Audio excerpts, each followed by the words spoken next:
we're coming to the end of this session. It gives me great pleasure to introduce Dr. Umesh Kumar Bharti from India, from the city of Shimla in India. Dr. Bharti is a state epidemiologist, and in 2019 he received one of the highest civilian honours that India can present to its citizens, the Padma Shri Honour, for his pioneering work into an affordable treatment for the dog bites with rabies, rabid dog bites. Dr. Bharti has huge experience in this area and was recommended to us to speak on this topic by our partner and sponsor, Mr. Vivek Saigal, who has worked with us at Chinese University for many years now. I'm very much looking forward to hearing Dr. Bharti's talk on this, and I'll pass you over to him now. Thank you, Dr. Bharti, and welcome. Thank you, Dr. Colin. It's an honor to be present in such a august meeting, and let's continue this friendship for future, because we need partnership to take further, to make rabies free world, not only India but entire world. So going to the presentation, let me ask the organizers to please share my screen. So let us this topic was very good, tackling rabies in India. What is the way forward? So you can see that this dumb dog, just 20 kilometers away from my place, has bitten so many animals, human beings. So this is a very rare photo that I display. Next. So I belong to, I'm almost near to Chinese border, extreme north of India, where we have a lot of forest and a lot of rabies also. So that's how we started this idea of tackling rabies, starting from our state to spreading throughout the country and then making it to a global headlines. Next. This is a snow-covered area, Himalayan area. Next. Please be fast. Yeah. You can see 150 countries are grappling to control rabies in their, including, I would say, US and so many other countries. And 1.74 million Delhis are lost every year. And more than 59,000 people die due to rabies in the world, and 20,000 of them, 35% of them die in India. Next. This is the map of India, rabies map of India. How, what are the states that need to be prioritized in terms of rabies control? Next. Yeah. So a little bit of pathophysiology of rabies virus after inoculation, or rather bite, is to seek a nerve ending that it can invade and advance centrally within an immune protected nerve.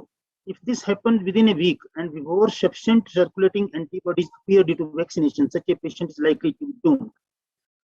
So why this disease, ancient disease, and still not able to control it? Because major barriers are high cost of post-exposure prophylaxis, poor surveillance of human-dog rabies, poor dog vaccination, poor tracking of rabies in dogs and wildlife, and poor quality of dog rabies vaccines. These are the barriers, why we are not able to control it till now. Next. So starting with the major barrier is high cost of post-exposure prophylaxis.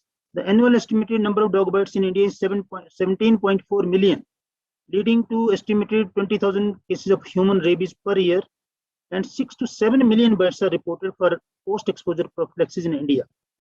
So as per Himachal experience, when PEP is free, so we may need to vaccinate, the number of PEP would go 4 times high, and we may need to vaccinate 28 million rabies, suspected rabies bite in India. So for free PEP to all, that we did in Himachal, we made a Himachal model for free PEP that helped us raise this PEP 4 times and reduce the deaths due to rabies to almost 0, 1 or 2 deaths that in people who don't go for post-exposure prophylaxis. Next. So what is the Indian paradox? If we make PEP free, then it has to be given to 28 million people per annum. If we make PrEP free, pre-exposure prophylaxis for children free, then in India we have a cohort of 25 million children born every year. And if we want to vaccinate all the dogs, then we have 35 million dogs that are to be vaccinated every year. So it's a huge burden. No, what to do? Where to start? And we have limited resources. Suppose we amplify this Himachal model to entire country. I mean, one vial for complete post-exposure prophylaxis. Then even then we would require, at the current demand, we would require 7 million more vaccine vials and 2.5 million more uh, RIG vials, rabies immunoglobulin vials, which is a huge burden in terms of cost and in terms of resource mobilization. Next. So, but let's see how we broke these barriers in Himachal Pradesh. Paradoxically, the WHO has recommended in 1992 intradermal vaccination, which is low cost and equally effective, but not implemented. So we, taking a cue from there, we started intradermal anti-rabies clinic in 2008, first of its kind in northern India, that in 2008. Next. So high cost of IM route is a barrier for poor patients around the world to seek post-exposure prophylaxis. The annual cost is $583.5 million, which is huge cost. Next. So another major barrier is the companies reluctant to write on vaccine vial for IMID route, though some have started now writing because the demand has shot up. So now they have started writing intradermal and intramuscular route. So that is again a major barrier on part of the companies. Next. So how did we overcome these barriers? We took the initiative and responsibility. We sensitized the media, the politicians, administration, NGOs, bureaucrats, and continued our advocacy with the stakeholder. It took many years. And then through some of the NGOs, we filed a petition in the High Court that there is a cheaper cure available and people are not adopting it, governments are not adopting it. So this all continued to lead us to intradermal route. And the technology we adopted in sharing of the vial was to pool the patients and pool the vaccine. I mean, we used to tell a patient for the first time when he comes for a post-exposure prophylaxis, bring a vial, rest we would give free. We were not giving actually free. We were sharing the vials among four. Suppose 4 patients come to the clinic. So we would give we would use one vial in 4 patients, keep rest of the 3 vials in the fridge and share one vials every visit. So one vial, instead of having 6 intramuscular vials, now only 1 vial was being shared among the patients for intradermal route.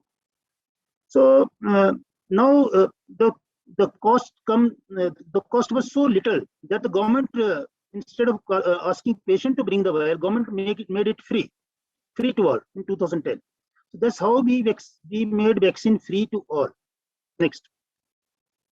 That's how Himachal achieved this. And by the time we made vaccine free to all, the post-exposure prophylaxis seeking behavior went up 4 times. Instead of 12,000 people seeking post-exposure prophylaxis by their own money, now 42,000 patients used to come to the clinics. Even some people, even a small scratch is there, people come to the clinic. Next. Yeah, next. So this pooling strategy help us increase compliance with the low-cost intervention of IDRB. The total patient load went up 3.2 times and poor patient load went up 2.8 times. Next. So this is how the patient compliance went up. Next. So little bit vaccine that was left over in the vial, that was pooled and given to the municipality workers by intradermal route. So this was for the first time municipality worker were administered anti-rabies vaccine by anybody here in Shimla. Next. You can see the compliance PEP going up when it was free. Vaccine was there from 11,412 to 42,019. Huge demand for post-exposure prophylaxis. And next, and the death rate going down to almost from 35 patients in Himachal to almost 0. 1 or 2 patients who are not able to go to seek injections, to take injections in the nearby PSCs. Next. Yeah, I can see the death rate. Next, going down. So this was the vaccine. Now the story comes on the immunoglobulins. In 2014, there were some deaths due to rabies in patients who has taken vaccine but not immunoglobulin because it was not available. So with extensive literature review, we thought of injecting rig only into the wounds, omitting WHO recommended additional IM injection. So this brought the volume of rig down more than 10 times and prices up to 100 times down from 35,000 rupees to just 350 rupees. So this was an innovation that we started employing in 2014 when the rig was not available and people were dying despite vaccination. So that's how we started implementing this innovation on our clinic. Then it spread to the entire state. Then we wrote a paper on this, and that paper was next published in Human Vaccine and Immunotherapeutics, taken up by WHO in expert consultation. And based on our small experience in our small clinic, the WHO recommended it globally that there is no use of giving rabies immunoglobulin intramuscularly. So next. And major barriers for implementing this technique was mindset of authorities, religious beliefs by priests, legal threats by lawyers, nobody ready for ethical clearance, nobody was ready to collaborate and take responsibility, threat of rare failure that may have put the authors at risk of losing the job, despite the fact that rare failures are reported routinely as well. So these were the major barriers that we overcome, and we took the responsibility in favor of in the interest of the patients. Next.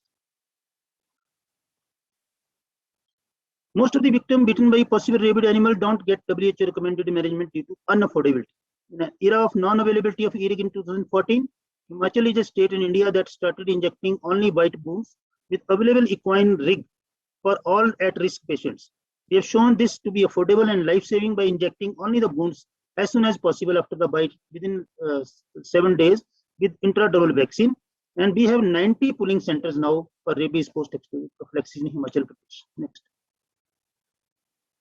This is what we just documented 269 patients that there is an alternate way of cost-effective alternate way to inject the rig only into the wounds, and that can save lives and that can save money also. Next.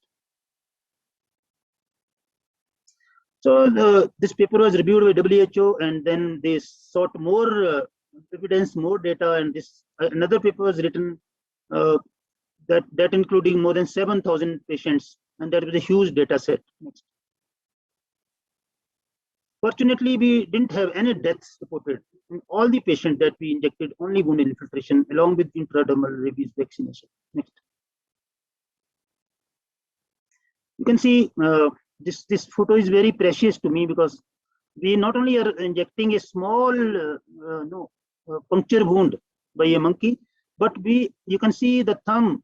There is another small dot wound is there that has also be that has also to be injected with rig, because even a small wound that is left without injection of rig may be a source of infection, may be a source of rabies, despite infiltrating all other wounds. Next. So now death rate, as I discussed, it has come down to almost zero. Only 1 or 2 deaths that are rare failures have been reported because of the bites near the nerves, facial nerve, or bites on the eye, or bites on the face. So otherwise, there is no deaths reported. Next. Next, yeah. So you can see now this is the analysis of 7,500 patients. You can see the average immunoglobulin required per patient for only wound infiltration is 0.5% or less.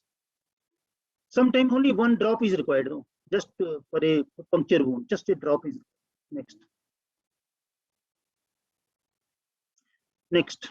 So this is the third paper that we wrote. And now we have a letter from the Director of Health Services to follow 2018 WHO guidelines. We are the only state in the country that is following WHO dose-sparing, cost-effective guidelines since 2018. Next. And moreover, we have omitted intramuscular injection both in vaccine and both in immunoglobulin. We don't give any of them intramuscular. We give vaccine intradermal and immunoglobulin only into the wounds. And this new 222 regimen of WHO recommended regimen has saved many vials of vaccine that has been used in these times of scarcity for the welfare of the patients. Next. So we have 90 pooling centers to pool the patient, because fraction of the vaccine and fraction of the immunoglobulin is to be given, that need to be shared among the wide number of patients, more number of patients, and that's why that's how we have now implemented this pooling strategy, and that's how we have implemented WHO recommended guidelines in Himachal Pradesh. Next. So this is a YouTube link to how to do it now, because there's a lot of huge demand from the professionals how to inject the immunoglobulins, and we have this video has been made by Dr. Anderson, who came from Italy all the way to make this video in our clinic in DDU hospital, and this shows how to inject a puncture wound, how to inject a scratch, how to inject a deep wound. So I think this is an important link that I wanted to share. Next. Next, please. Next, please. So, yeah, next, please go first. This is the WHO recommendation of only wound injection. This is the government of India recommendation of only wound injection. Next. This is how we inject wounds that has been shown in this photograph. Next. So what we need is now is a, like Hong Kong University may help now. Then can a low-cost thermostable dissolvable intradermal microneedle rabies vaccine patch can take the vaccine to a village health centers. So now how to spread the reach of this vaccine? So maybe some thermostable dissolvable intradermal patch is there, and just even anybody in a health worker can peel the patch and put it on the skin, and the vaccine can be delivered. So that is what I am hoping for collaboration on this subject. Next. So if you globally move from intramuscular to intradermal, because intradermal is not only low cost, but it is more effective also. You can see the cost going down from $292 million to just $58 million. Next.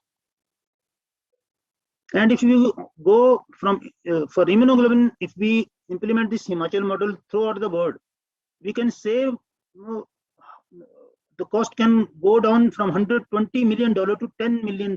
We can save $110 million just with this innovation of only wound injection of immunoglobulins. Next. So now the reports are coming from different countries, like this is the report from Netherlands. They have saved, in few months, they have saved 1.1 million euros in 4 years, by giving only wound infiltration. So that's how this innovation done in our clinic has impacted globally. Next. This is a report from Thailand, economic impact, and they have saved 1,300,000 baht in 5 months in one clinic. You can imagine I told you earlier also that if we shift from all intramuscular immunoglobulin to only wound injection of immunoglobulin, we would save $110 million. That's how this impact is coming in reports globally. Next. This is a report from Pakistan, saving rig on to wound only have saved US $4,000, which is huge money for a country like Pakistan. Next. Next. So rabies, is 2 million Delhis are lost to rabies, and it's one of the top entities causing loss of life and disability. Next. Loss of life. There is no disability. So next. Now it has taken a top slot with 100 human rabies deaths than any other entity. You can see Leishmaniasis, Chagas, Japanese. Next. So number of deaths in Africa and Asia caused by main vaccine preventable infectious diseases are listed here. Next, you can see. And rabies comparable to hepatitis in terms of vaccine preventable diseases. This slide is thanks to Patty Hampson from Glasgow. So you can imagine. Next, we are giving routine immunization for hepatitis B, but we are not including rabies in routine immunization. Next, so we must include routine immunization, and there are some studies that WHO recommends routine immunization if the bite incidence is more than 5%. And in many states in India, the bite incidence is more than 5%. So there is a huge demand now for pre-exposure prophylaxis to children to save them, because 50% of them are dying of rabies. Total deaths more than 50% in children less than 15 years. Next. This is another study we are working upon, maybe published very soon, that even in rabies endemic country like India, if we start pre-exposure prophylaxis to school-going children, we can save huge, death rate can come down drastically in the country if we start immunization children going to the school. Next, please. Another problem is dog vaccination. 35 million stray dogs in India, and there's some of the reviews that we need to somehow we don't have oral vaccination for dogs, and there is another demand to have oral vaccination in India for dogs, because there is huge population of dogs, and oral vaccination can be delivered like we did in polio. We have done a remarkable work in polio, and we can do that in vaccinating dogs if the oral vaccines are available. And another is doing dog surveillance, passive dog surveillance. That reporting system needs to be in place so that we can make the we can achieve the objective of WHO 030 rabies by 2030. And these are the two main things that we require to do in India. Next.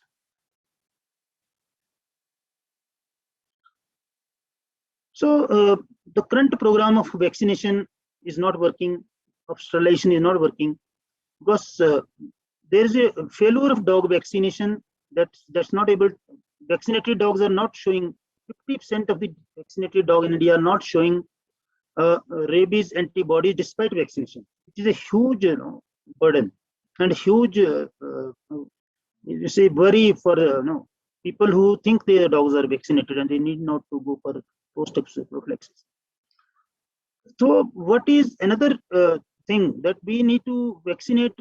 We need to start post-exposure prophylaxis of animals so that they don't become rabid and they don't transmit rabies further to other animals and human beings. Next. You can see how much burden of animal rabies is there. Next.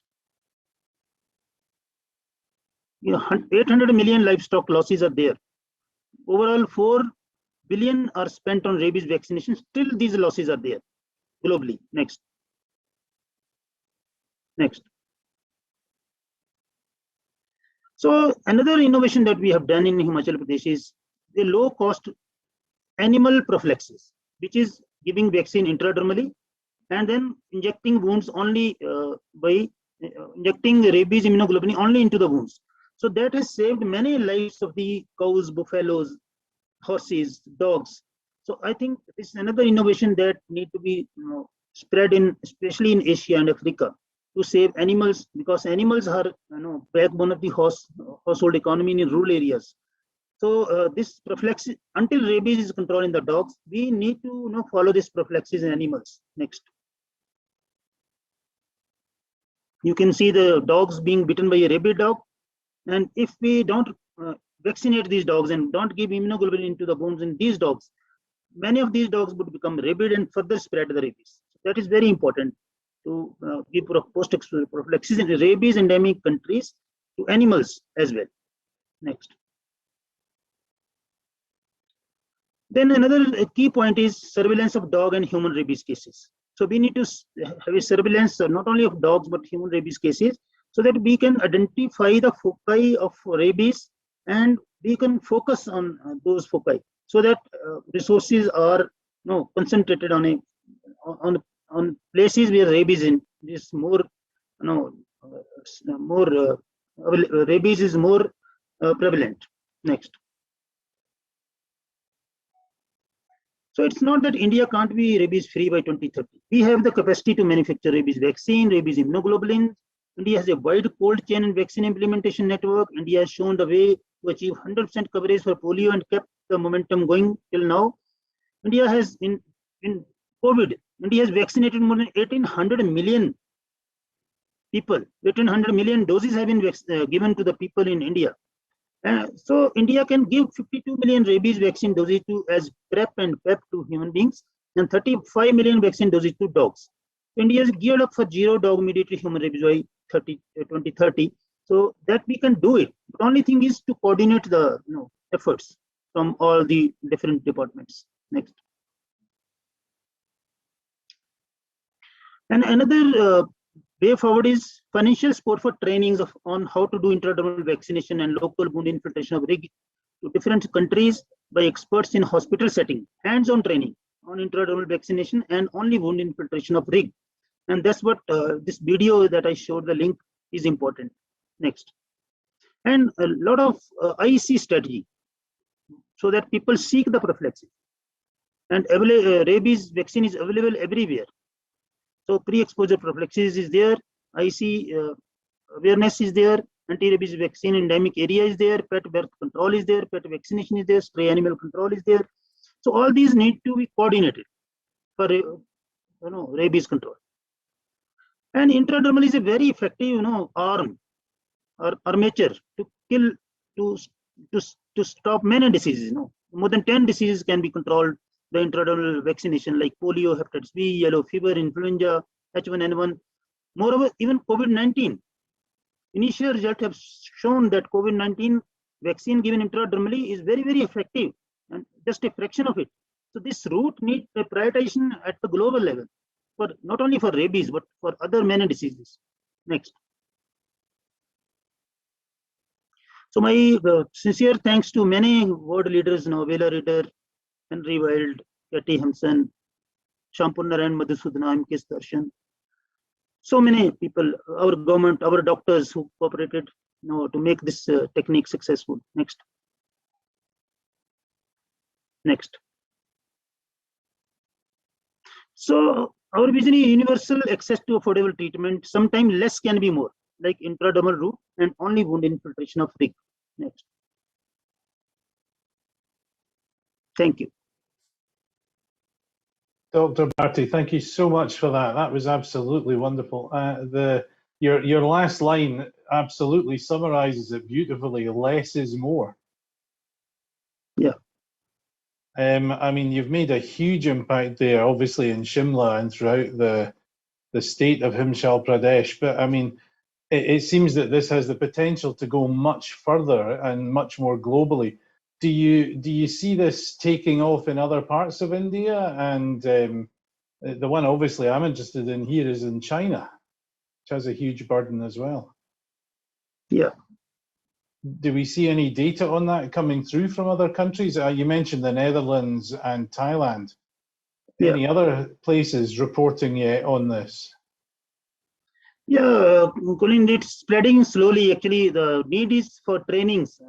There's a lot of need for trainings, how to do intradermal, how to do only wound infiltration, how to how to make the pooling centers, how to make a pooling strategy. So these three steps, intradermal vaccination, only wound infiltration, and pooling centers. These are the key pillars to make this vaccine and immunoglobulin affordable.